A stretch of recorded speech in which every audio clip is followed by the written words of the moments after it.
So we brought you a rumour recently that Aston Martin were apparently tabling or considering making a $1 billion offer to Max Verstappen to get him out of Red Bull in a few years. Which, you know, people think, well, that's probably a bit high. Some people think, maybe, dude, are you high? You know, why are you saying that?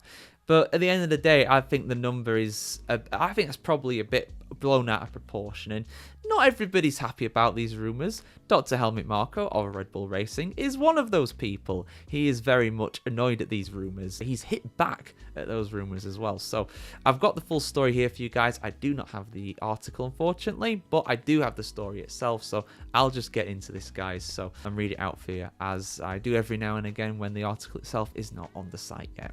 Dr. Helmut Marko has hit back at wild rumours suggesting Aston Martin is making a serious bid to lure Max Verstappen to the team. The reports mentioned extreme sums of up to and beyond $1 billion, hot on the heels of Toto Wolff's similar interest in signing Verstappen through 2024. That's all well and good, said Red Bull's senior advisor to Sport Bild, but Max has a contract with us until the end of 2028. Almost certainly true, however, is that the clauses in the quadruple world champion's current contract would allow him to escape to another team.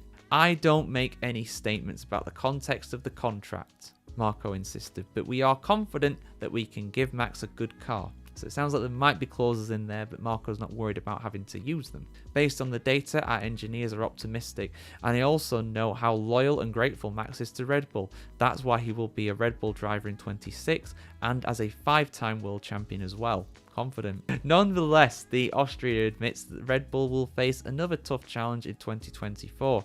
McLaren and Ferrari both had the best foundations in 2024, said Marko.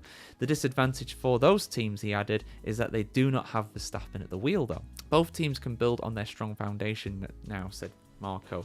But because they did well on most circuits last season, none of their drivers stood out for me. Harsh, but this is what Marko does. Marko pointed out Lando Norris's mental weaknesses last year and Oscar Piastri's lack of consistency.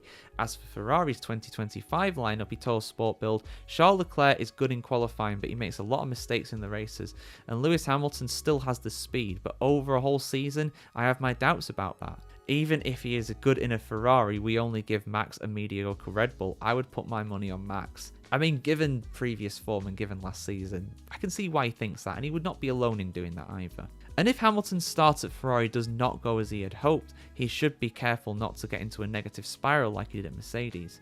No one can hold a candle to Max, Marko continued. Not Lewis, not Lando. If he gets 1 to 2 tenths out of the car per lap that the other drivers can get. Now it's up to us to build him the car that allows him to compete for victories, not only sometimes but consistency.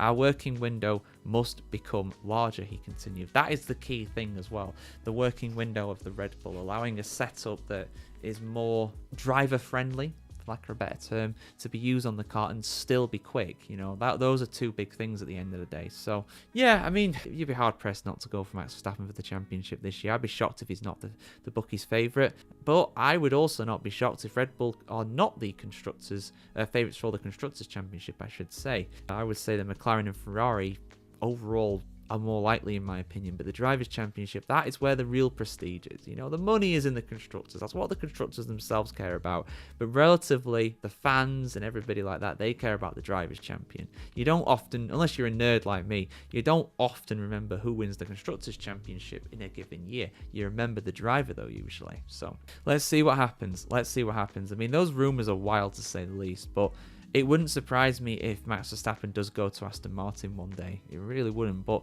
it's the finances of it, like you said. It would probably take a move of that kind of magnitude, that kind of a lump sum of that kind of money to be able to do it, because those contracts are not meant to be broken, but they can be broken for a price. And would that price be $1 billion? If you factor in his release fee and also the fact that you'd have to pay him a lot of money, he wouldn't come to Aston Martin for cheap, especially given their current form. I think you could be talking about potentially how many figures is that? A 10-figure deal. Would it be 10? I think it'd be 10 off the top of my head. Yes, it would be. A 10-figure deal. $1 billion. But what are your thoughts, guys? I want to hear them in the comments below, as always. And of course, keep it subscribed to the F1Chronicle.com to see much more news stories just like this. Would appreciate if you gave us a subscribe, as always, guys. And of course, see you soon. Have a good one. Like, share, comment, subscribe, all that good stuff.